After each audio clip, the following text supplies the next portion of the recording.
Hello friends, welcome back to the new video guys. Today I am going to show you guys auto rotate screen, how can be on, and guys how to use auto rotate screen in your Realme phone.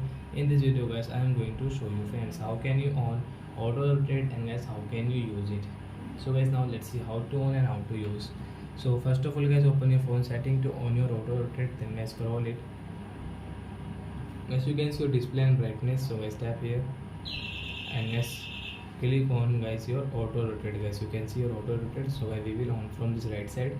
And guys how can you use, so guys suppose guys you are using your YouTube and guys you want to rotate your phone, so guys you can rotate. So then guys you can use your auto rotate setting like that guys. So I hope friends you have understood how to on auto rotate screen in a Realme phone. So that's it guys, thanks for watching. So guys now we will meet on guys next video guys with new topic. Before going guys, please go and like my video, subscribe my channel. Bye bye friends.